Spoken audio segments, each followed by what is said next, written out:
I'm here again with David Roche. Lovely to have you back, David. David is non-exec chairman of London Book Fair, which we've just staggered out of, chair of the writing agency New Writing North. He's a consultant and a professional coach and mentor working with first-time CEOs. He's worked in both retail and publishing as CEO of Borders and Books, etc., product director of both Waterstones and HMV, and group sales and marketing director of HarperCollins. He's also been president of the Booksellers Association and is a sometime literary agent, rather by accident, I think. And his latest book is called Become a Successful First-Time CEO, Master the Confidence, Relationships and Strategies You Need to Succeed. So welcome back, David. Thank you very much. I noticed it was episode 97, I think, that I was in first time round. You're over 400 now, yeah. Blimey, it's definitely time to have you back, isn't it? And I must first say, I really enjoyed David's book about becoming a first-time CEO. Of course, it's useful whatever field you're in, but as a publisher, it's really fascinating reading all the industry gossip in it, because you had such a fantastic career through such a seismic period of publishing and bookselling history, didn't you? I should point out early that there's lots of stories and anecdotes in the book, but most of them are for other people. There are a few I slipped in of my own. But, those are the ones I was really interested in. I was trying to put names to these coy references. But I guess over the years, I mean, we were talking before about digital revolutions, and I guess that actually, even my very first job out of university, I think, which was with a textile manufacturer that produced millions of meters of textiles in just south of Rome in Frosinone. Unfortunately, I wasn't based there. Shame. I did get to visit. But even that, the whole planning process for production was computerized while I was there, and we managed to leapfrog ahead of people who'd been there for donkey's years, but who couldn't cope with the change. And then at HMV, with the change in formats, that happened constantly from tape to CD, CD to DVD, video to DVD, and so on and so forth. And then into books. It's like there's nowhere safe. Everywhere subject to change, and it's a fabulous opportunity for people at the beginning of their careers to show how fast they can adapt and move compared with some people who are stuck in the tram lines. Yes, absolutely. And yeah, exactly the same. When I graduated, I remember them saying, this is your first time I've had an editorial assistant have their own computer. And it was a huge thing back in 1992. But you're writing now for people transitioning into that CEO role for the first time. What was the genesis of that? Like, what made you think, here's a book that needs writing? I think I have to go back to the coaching course I did. I looked at coaching courses when I first left HarperCollins many years ago, and decided it wasn't for me, certainly at the time, and I did quite a bit of consultancy. But then when I went to non-exec directorships and became a chair, I thought that the disciplines of coaching were really interesting. The challenge, the active listening, the support, and so on and so forth. I thought actually they overlap quite well with those. And I think when you've been an exec director for many years, as I had been, to make that flip into non-exec and have what's known as sort of nose in, fingers out, or whatever the expression is, to leave people alone and just help and guide, it's quite a difficult thing to do sometimes. So I found the coaching course really helpful with that. And then I sort of fell into coaching as a sideline to some of the other roles that I have, and really enjoyed it. I started off doing some pro bono stuff for people trying to get into the publishing industry from backgrounds that it wouldn't normally occur to a lot of their communities. That there were roles in publishing for everybody.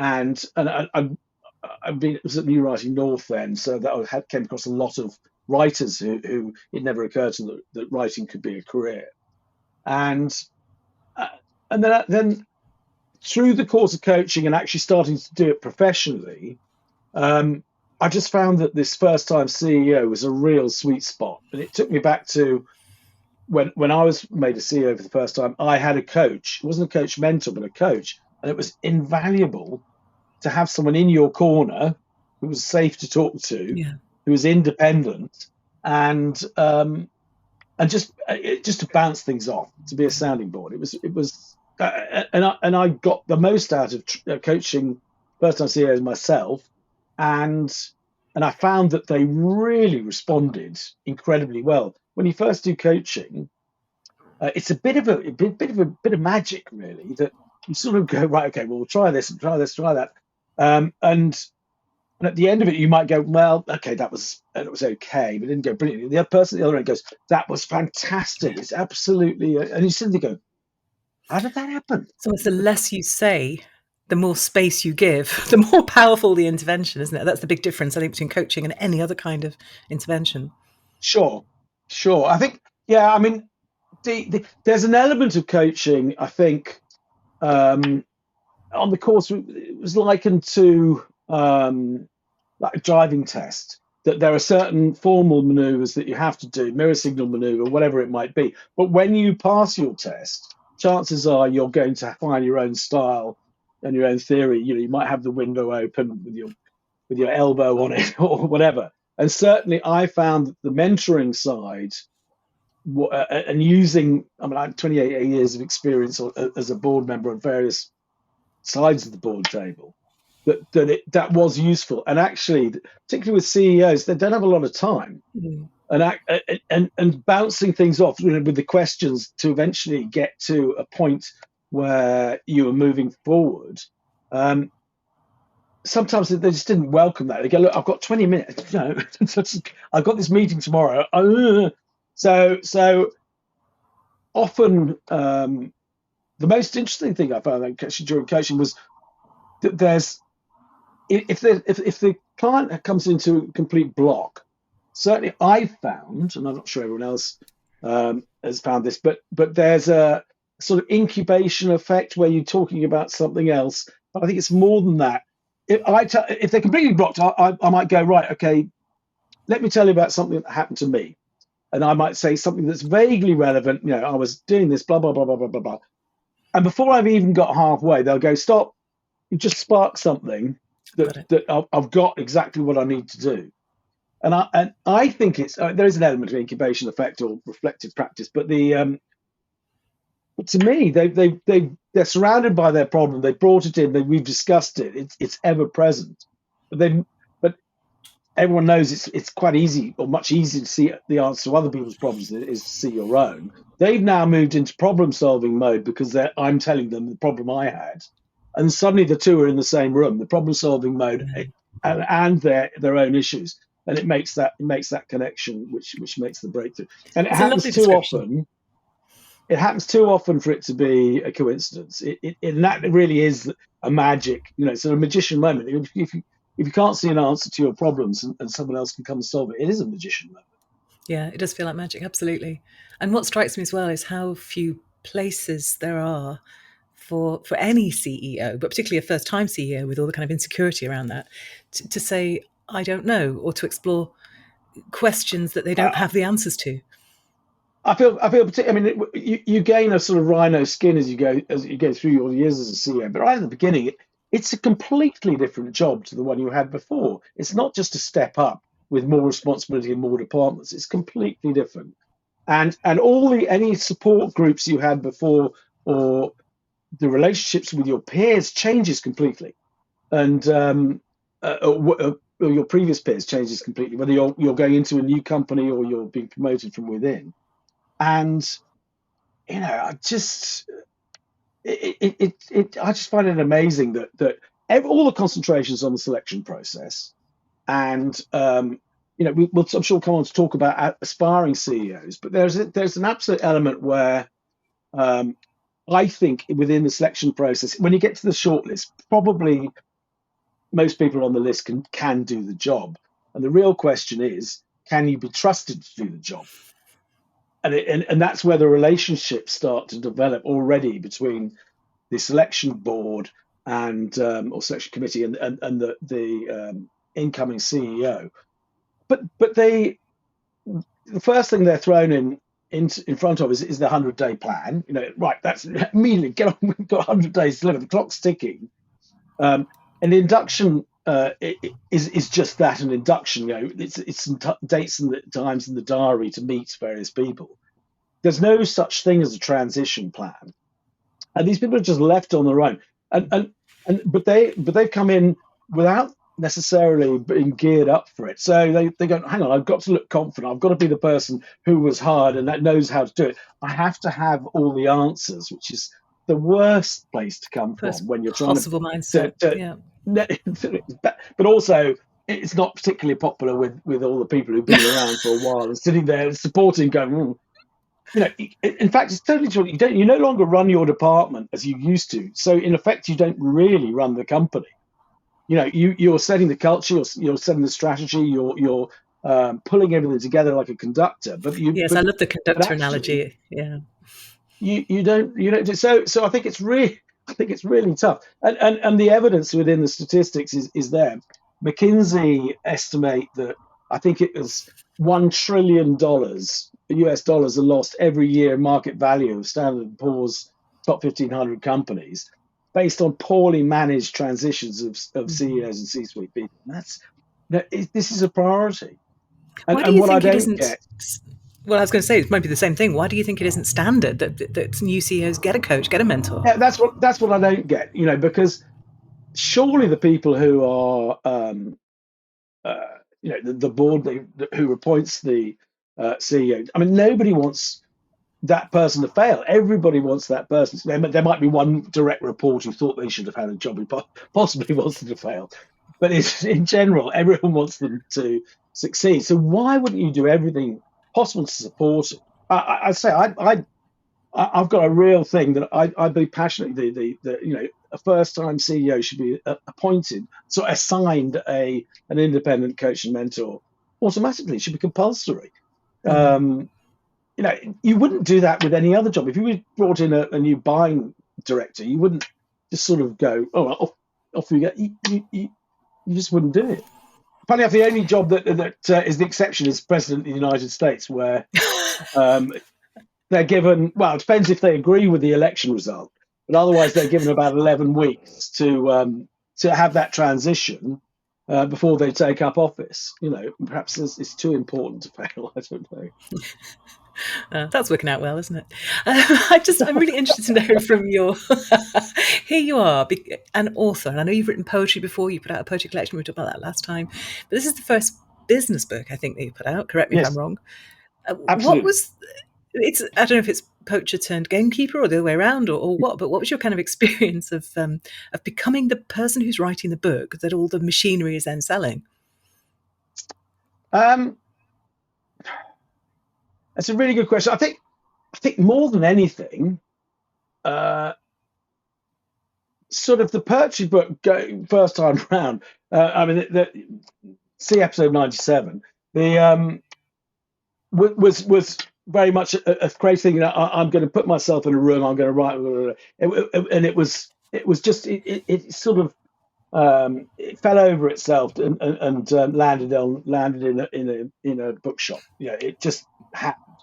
This time was completely different, and I really absolutely learned to trust the process, the editorial process, the experts, and have done all the way right through to publishing and beyond.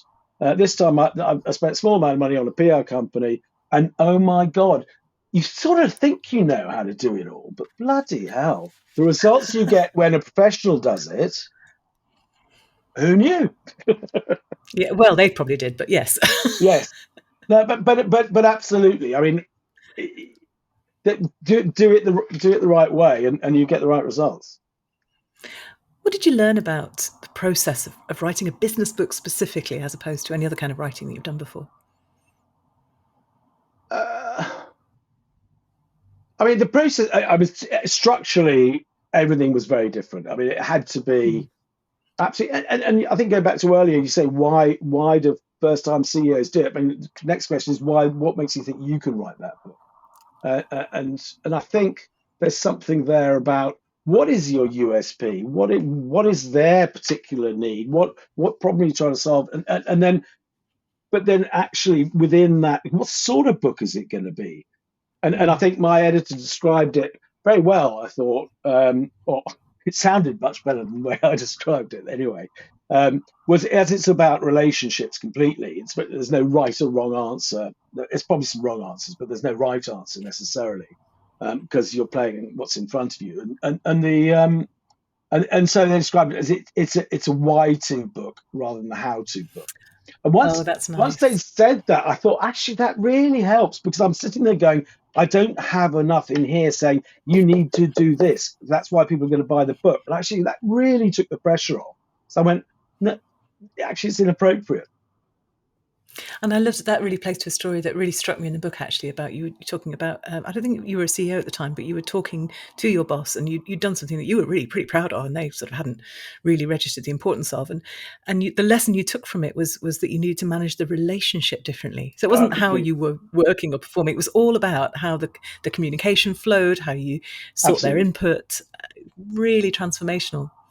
Yeah, and as a coach, a mentor, that I think that often that all that managing up, a lot of that managing up element is about that translation between what the person at the top wants to hear or needs to hear and what you're telling them. It might be just not enough, not at the frequency, maybe right. And the coach's job is to act as that sort of adapter that means that plugs the two together so that they are speaking the same language. It's a leading question, but I don't care. I'm going to ask it anyway. Did you notice as you were writing, you were sense making yourself of your own career, of your Yeah, own yeah, relationships? Was it a yeah, form of coaching definitely. for yourself? Definitely. And there were one or two where at the time, instance at the time, there's lots of how not to do stuff, which in the stories, which I always found much more helpful.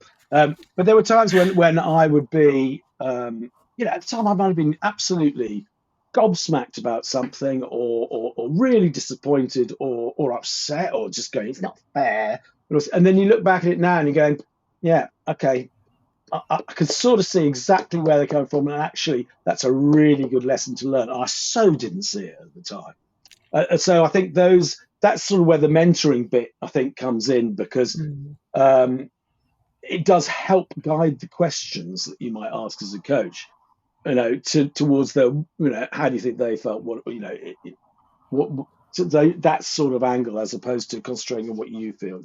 You know, the relationship's always two way, and the variability, the variety is just non-stop. You're talking to someone today about something, you could be talking to them again tomorrow about the same thing, and it's a Mm. totally different person there.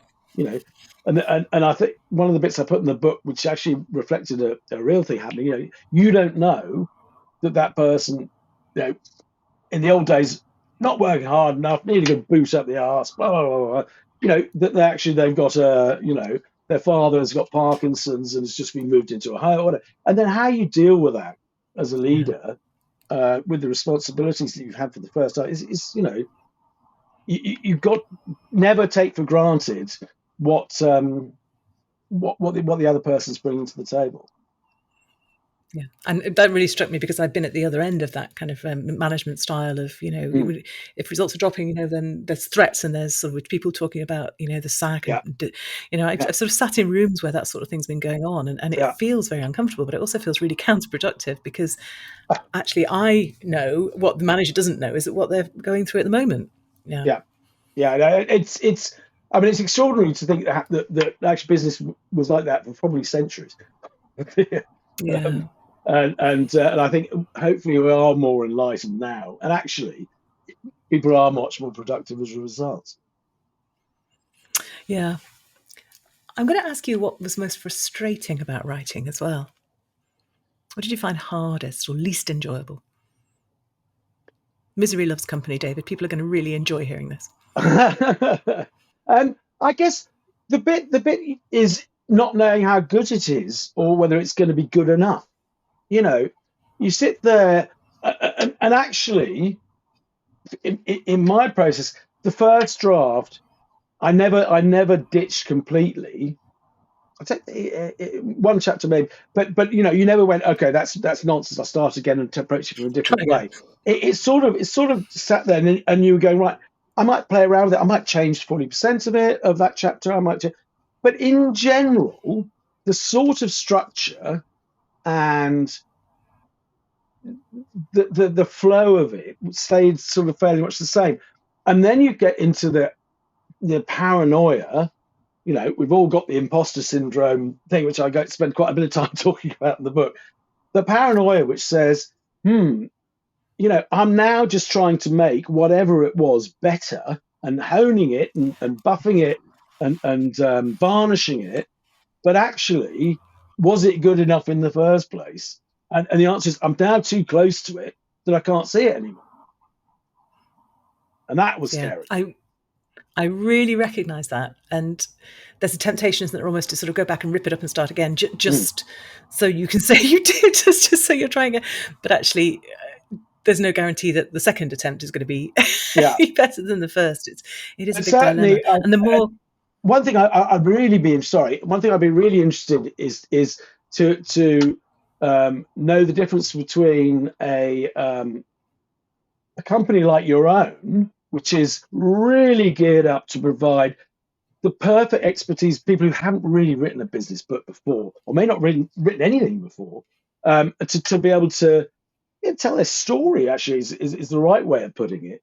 And also, I think this idea that a book is there to the author's not there to sell the book; the book's there to sell the author as well. I think, which is Daniel one of the Priestley's major point, isn't it? reasons I did it as well. So it's good for the coaching business.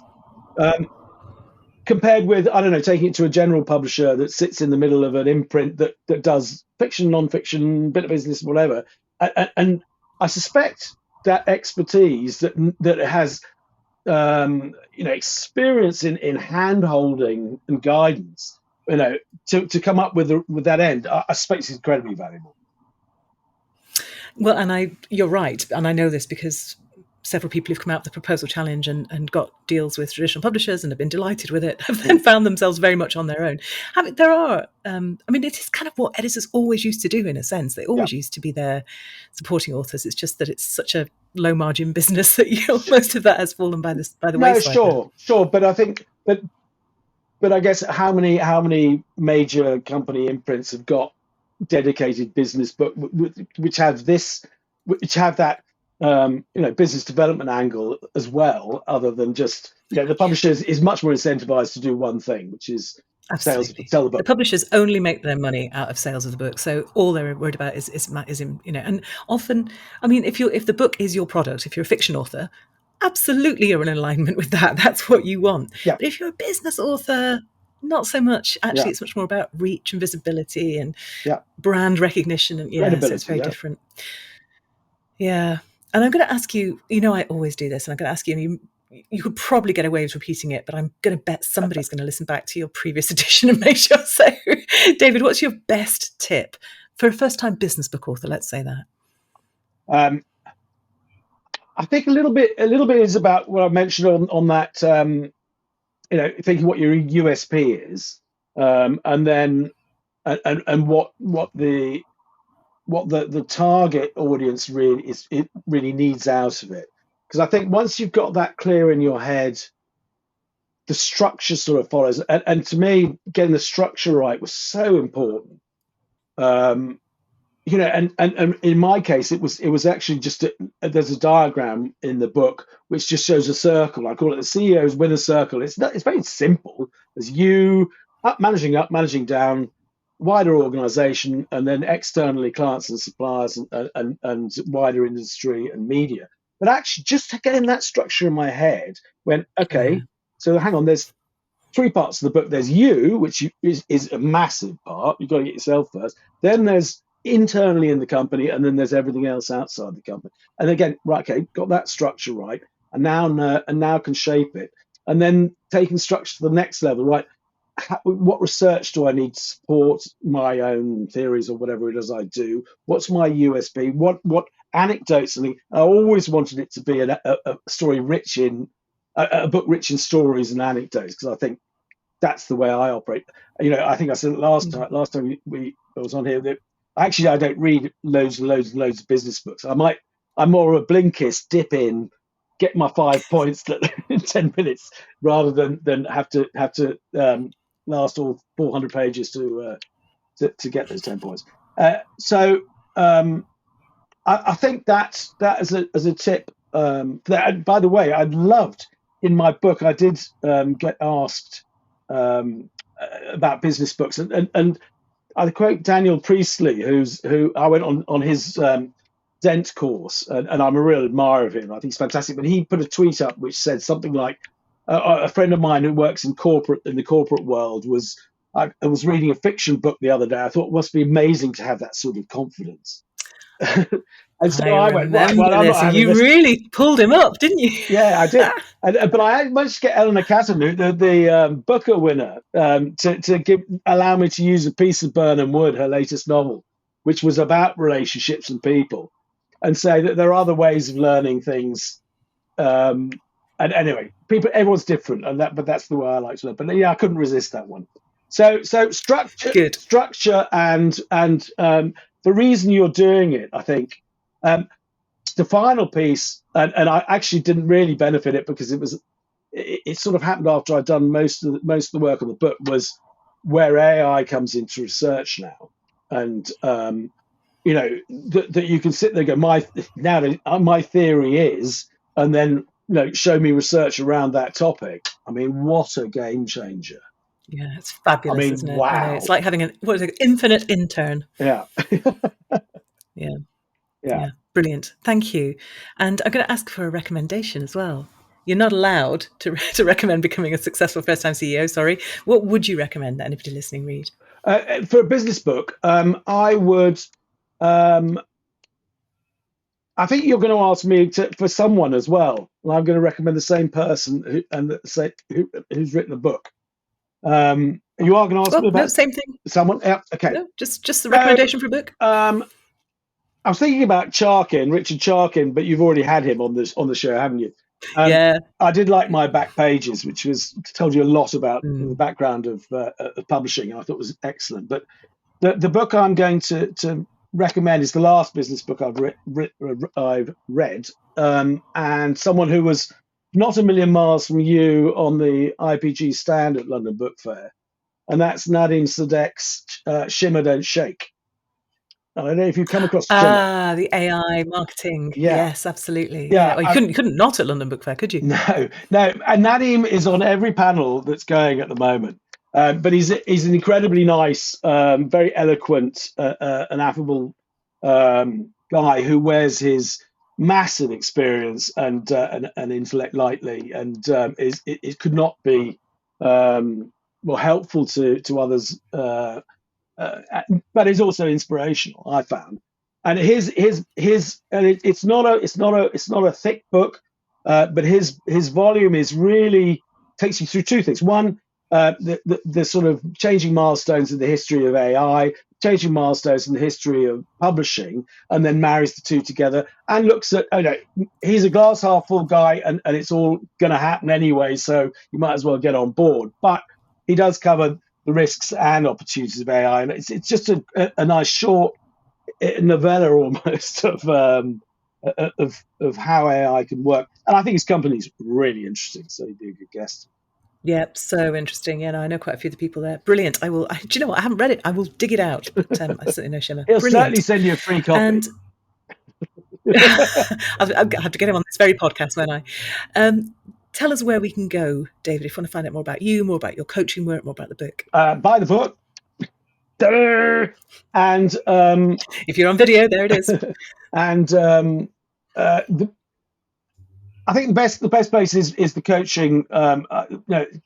It's really what this is all about. So the coaching website I have, which is www.grayareacoaching, all one word, .co.uk. I think it's .com as well, but .co.uk to be safe. Grayareacoaching.co.uk. And that's for the Americans listening. That's GREY, right? GREY. Very good. Yes, absolutely. Yeah. Brilliant. Such fun to talk to you, David. And I'm sorry we didn't actually hook up at London Book Fair. David had my favourite phrase ever. He said he did swing by, but I was in perma meat. You were in perma meat. Absolutely great description. It was a very intense few days, but absolutely brilliant. But such good fun to talk to you again, David. Thank you so much for your time today. Brilliant to be on here, and it's great fun as usual. Thanks so much, Alison.